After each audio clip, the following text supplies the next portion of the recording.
घरगुती रामबाण उपाय. नंबर 1. हळद भाजल्यानंतर त्यावर मध लावून खाल्ल्याने सर्दी कमी होते. नंबर 2. डोकेदुखी झाल्यास लवंग तव्यावर भाजून भाजलेल्या लवंगाचा वास घेतल्याने डोकेदुखी लगेच थांबते. नंबर 3. श्वास घेण्यास त्रास होत असेल तर हिरवी मिरची खाल्ल्याने आराम मिळतो. नंबर 4. जमिनीवर झोपल्याने पाठदुखीमध्ये आराम मिळतो. नंबर 5. दालचिनी वापरल्याने वजन कमी होते. नंबर 6. हाडांमध्ये कमजोरी जाणवत असेल तर सोयाबीन खा, हाडे मजबूत होतात. नंबर 7. मिठाने मसाज केल्याने शरीराचे आजार दूर होतात. नंबर 8. पायाचे दुखणे दूर होत नसेल तर म्हशीच्या दुधात खजूर मिसळून पिल्याने दुखणे दूर होते. नंबर 9. लिंबाच्या सालीच्या पावडरमध्ये मीठ मिसळून दात घासल्याने दात पिवळे पडत नाहीत आणि प्लेग निघून जातो आणि दात मोत्यासारखे चमकतात. नंबर 10. काही वाचण्यापूर्वी जिरे खाल्ल्याने काय वाचले आहे ते लक्षात राहण्यासाठी मदत होते. नंबर 11.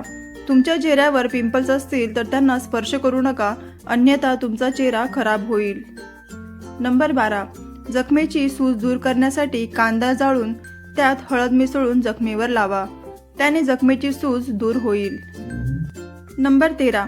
तुमचे केस गळायला लागले तर तांदळाच्या पाण्याने केस धुवा, यामुळे केस गळणे थांबेल आणि मुलायमही होतील. नंबर 14. जर मुलांना रात्री झोप येत नसेल तर त्यांना मध खाऊ घाला. नंबर 15. थंड दुधाऐवजी गरम दूध प्या, गरम दूध प्यायल्याने हाडे मजबूत होतात. नंबर 16. सकाळी किंवा संध्याकाळी फिरायला जा, फिरल्याने शरीर नेहमी निरोगी राहते. नंबर 17.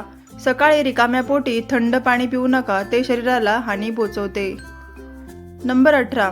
अंगातून घामाचा वास येत असेल तर पाण्यात गुलाबाचा अर्क मिसळून आंघोळ करावी. नंबर 19. जिऱ्यात थोडे विनेगर घालून खाल्ल्यास उचकी बंद होते.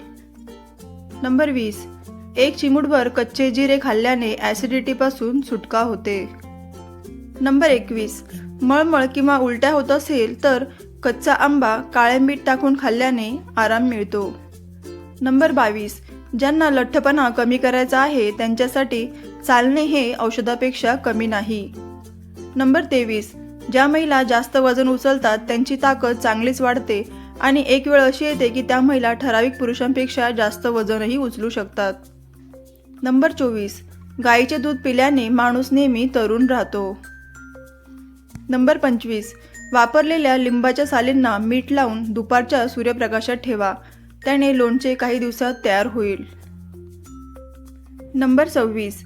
रोज रात्री झोपण्यापूर्वी 2 लवंग आणि 1 ग्लास पाणी पिल्याने बद्धकोष्ठता, पोटदुखी आणि ॲसिडिटीचा त्रास होत नाही. नंबर 27. घरात खूप माशा येत असतील तर पाण्यात मीठ टाकून त्याने फरशी पुसून घ्या, माशा कमी होतील.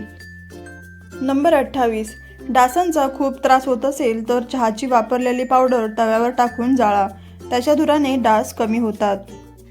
नंबर 29. घरात उंदीर आले असतील तर कापडाचे छोटे छोटे बोळे टर्पेंटाईनमध्ये बुडवून घराच्या कोपऱ्यामध्ये ठेवून द्या, उंदीर पळून जातील. नंबर 30. मुंग्या झाल्या असतील तर त्या ठिकाणी मीठ किंवा हळद टाका, मुंग्या निघून जातील. संपूर्ण व्हिडिओ पाहिल्याबद्दल तुमचे खूप खूप मनापासून धन्यवाद. आणि वरील टिप्स तुम्हाला उपयोगी वाटल्या असतील तर व्हिडिओला लाईक नक्की करा, त्यासोबतच आपल्या फ्रेंड्स आणि फॅमिलीसोबत शेअर करा आणि अशाच नवनवीन माहितीसाठी आपल्या कनिष्काज किचन आणि ब्लॉग या चॅनलला सबस्क्राईब करायला विसरू नका. चला तर पुन्हा भेटू अशाच एका नवीन व्हिडिओसोबत. तोपर्यंत काळजी घ्या. धन्यवाद.